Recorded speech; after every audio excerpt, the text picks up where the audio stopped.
Mesdames et messieurs, bonsoir. L'ensemble du pays en vigilance jaune depuis 16 heures aujourd'hui.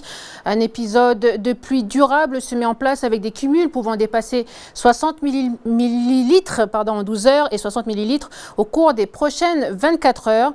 Des orages sont aussi prévus sur la moitié nord demain après-midi. À Wawilou, les mesures de précaution sont enclenchées. Presque une semaine après les glissements de terrain à Wawilou qui a coûté la vie à 5 personnes, d'autres glissements de terrain sont à craindre du fait de cette météo défavorable. La mairie appelle à la vigilance. Des familles ont déjà quitté leur habitation pour se rendre dans des zones de refuge. Nous serons en direct avec le maire de Wawilou dans un instant. François Fillon, candidat de la droite pour la présidentielle, il remporte largement le second tour de la primaire avec 66,5% des voix. Au pays, il l'emporte également, mais toujours avec un faible taux de participation. Réaction dans ce journal de Bernard Deladrière, président du comité de soutien de François Fillon. Et puis ce défi fouf pour une bonne cause que s'est lancé Karl Vienneck, faire le tour de la Calédonie en un mois et à pied pour sensibiliser les gens aux dons du sang. C'est à la fin de ce journal. Presque une semaine après le drame de Wawilou, les services de la commune ont pris le relais de la sécurité civile. Ils se chargent dorénavant de la distribution de produits de première nécessité et denrées alimentaires.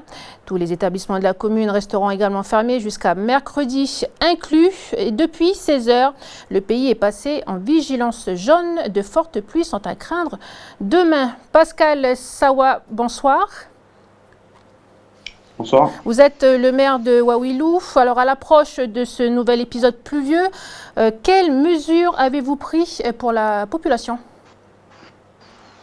Donc, la première mesure qu'on a prise, c'est qu'on a fermé les écoles. On a laissé fermer les écoles encore 3 jours. On avait fermé les écoles la semaine dernière suite aux précipitations. On a prorogé l'arrêté. Ensuite, concernant les zones d'habitation qu'on considère à risque, on a demandé aux populations de quitter leurs logements et on leur a demandé de se mettre dans des zones refuges. Donc, c'est des maisons communes qu'on a ouvertes et c'est des maisons principalement au village et dans des zones qu'on considère comme moins soumises aux intempéries. D'accord. Il reste 3 personnes disparues, or les recherches sont arrêtées. Qu'en est-il exactement ce soir? Donc effectivement, il reste encore 3 personnes disparues, une à Wakaya et 2 à Gouinru. Donc la sécurité civile a arrêté les recherches vendredi. Nous, on a encore continué les recherches vendredi après-midi, samedi et un peu hier aussi. Donc pour le moment, on se concentre sur la sécurisation. On a encore des zones fortement fragiles qu'il faut qu'on sécurise avant les pluies de demain et d'après-demain. D'accord, avec ce nouvel épisode pluvieux, est-ce que vous craignez des nouveaux glissements de terrain? Oui, là, le risque, il est fort, qu'il y ait des nouveaux glissements de terrain, nouvelles inondations. Donc, la terre, elle est encore fortement gavée en eau. Donc, nous pensons que le risque, il est avéré, qu'il y ait de nouveaux glissements demain ou après-demain, en fonction des quantités de pluie qui vont tomber. Et quel est l'état d'esprit des habitants une semaine après le drame?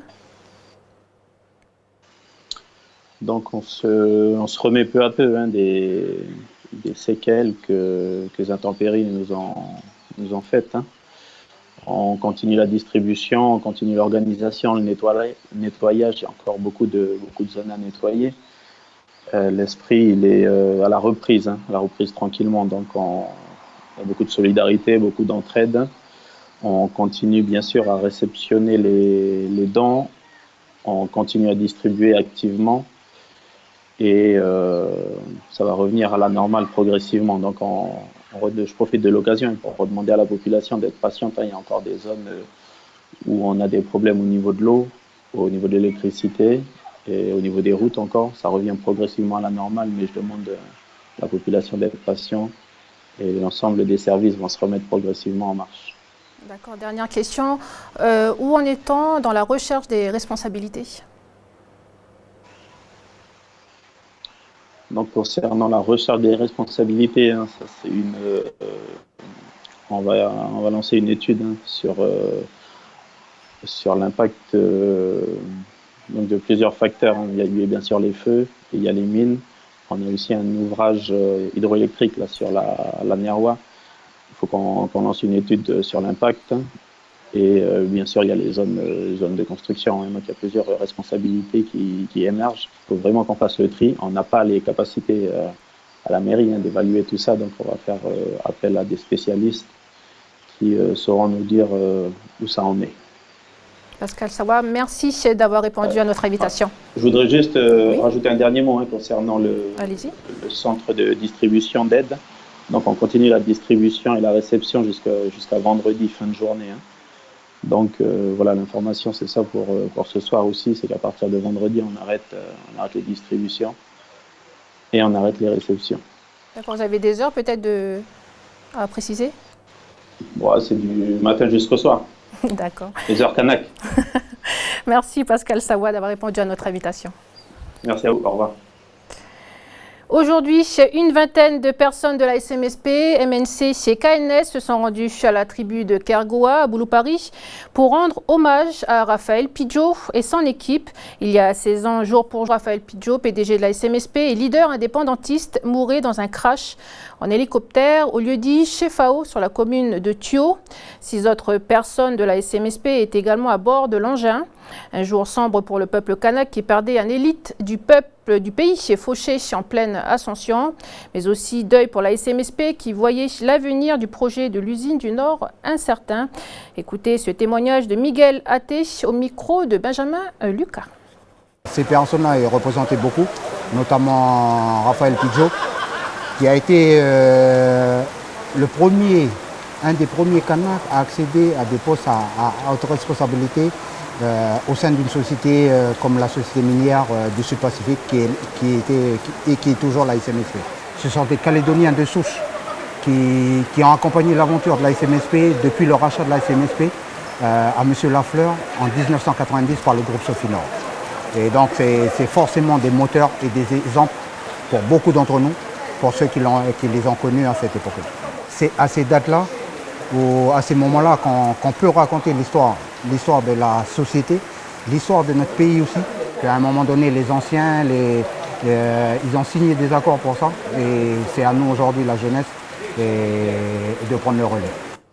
Et depuis ce matin, 7h30, les administrés de la commune de Dimbéa ont pu découvrir les nouveaux services du bâtiment de la mairie de Dimbéa, une ouverture partielle du nouvel hôtel de ville. Elle concerne exclusivement les services de l'état civil. Un souhait de la mairie à l'approche de l'ouverture du Médipôle. L'emménagement des autres services communaux est prévu courant du mois d'avril 2017. Dans l'actualité également, cette victoire de François Fillon pour le second tour de la primaire du centre de la droite. L'ancien Premier ministre s'est largement imposé face à Alain Juppé avec 66,5% de voix. Ce dimanche, plus de 4 millions de personnes auraient participé au second tour. Au pays, ce second tour a encore moins enthousiasmé les Calédoniens avec un taux de participation de 4,4%. Bernard Deladrière, président du comité de soutien de François Fillon, est malgré tout très satisfait de ce résultat. C'est l'interview du jour.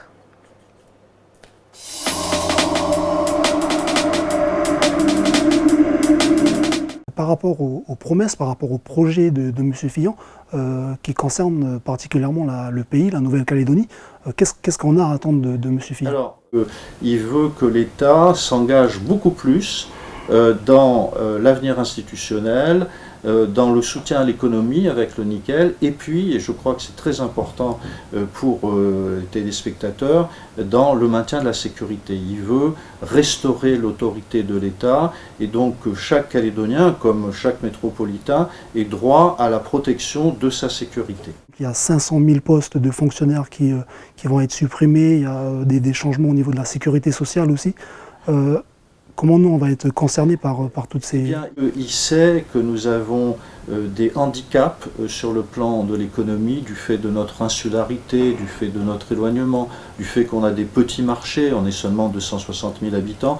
Donc pour toutes ces raisons, ces économies ne toucheront pas l'outre-mer, et c'est l'occasion pour moi de redire deux choses. C'est qu'il ne met pas en cause l'indexation des fonctionnaires, pas du tout.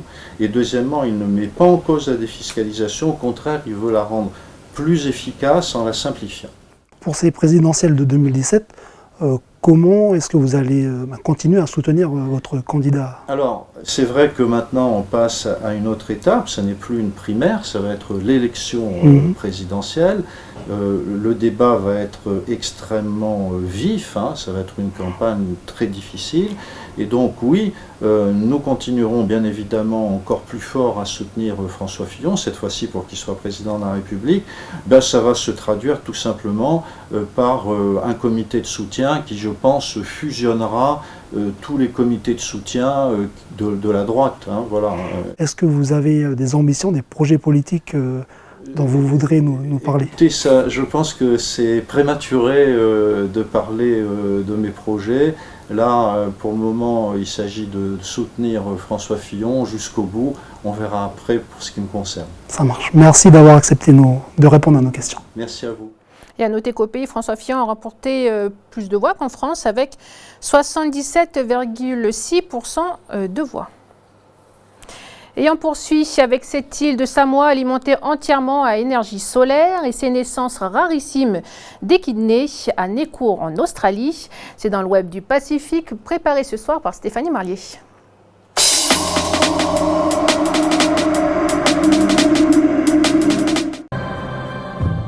Taou, première île autonome grâce aux panneaux solaires. En effet, cette île des Samoa américaines a été choisie par les entreprises Tesla et SolarCity afin de développer leur projet pilote d'énergie renouvelable. Et pour cause, cette île est géographiquement bien située puisqu'elle est ensoleillée toute l'année et ne compte que 800 habitants. De plus, l'île de Taou avait grandement besoin d'une solution alternative aux énergies fossiles. Ainsi, 5328 panneaux solaires y assurent une autonomie complète en électricité. Une énergie solaire qui devrait permettre de couvrir près de 100% des besoins énergétiques de l'île, à commencer par les écoles, l'hôpital et les postes de police. Reste à voir si les panneaux solaires résisteront au passage du temps avant de déterminer si le projet peut être reproduit sur des îles plus importantes.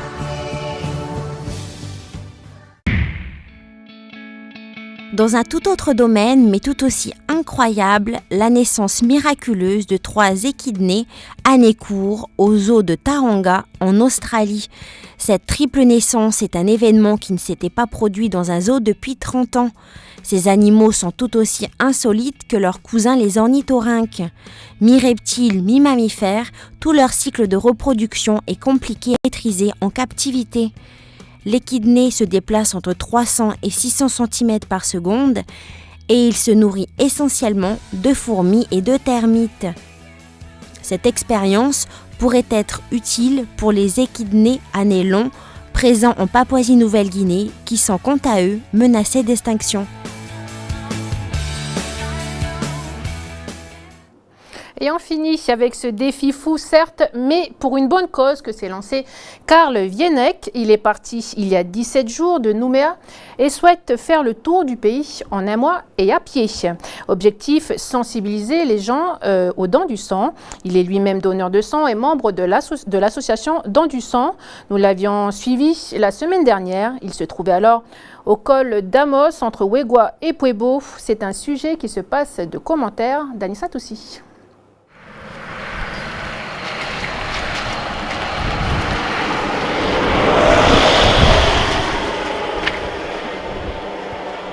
Il faut garder un rythme à peu près de 5 km par heure. Donc ça varie suivant le temps et puis s'il y a des cols ou si c'est du plat.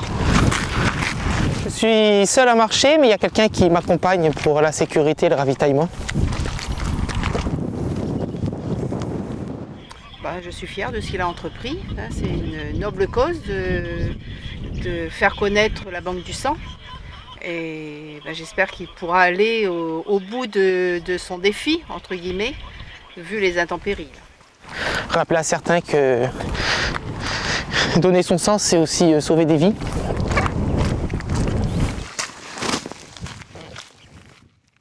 On va faire une petite pause. Ça fait à peu près 1 heure qu'on marche déjà.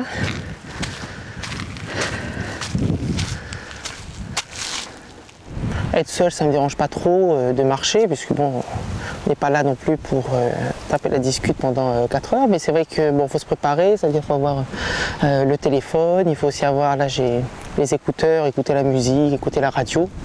Il faut se souvenir que voilà, souvenir qu'il y a quelqu'un qui s'est engagé à faire quelque chose pour une première fois, peut-être exceptionnel quand j'aurai fini, et se rappeler que c'était pour marquer les gens qui pensent à donner leur sang, et peut-être surtout les jeunes qui pensent à s'investir et qui deviennent donneurs.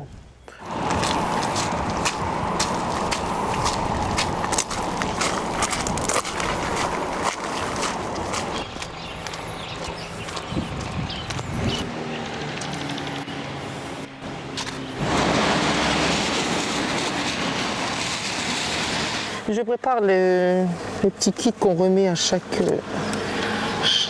mairie que l'on rencontre.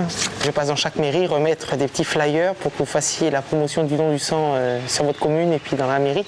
Oui, donc pour respect de votre passage ici, là je vous offre une petite récompense pour vous soutenir dans votre mission. Alors, je sais pas si on voit ici. Voilà. Il faut vraiment penser à notre jeunesse et puis trouver des nouveaux donneurs. Hein. Il faut former des jeunes à être donneurs. Ouais. Voilà.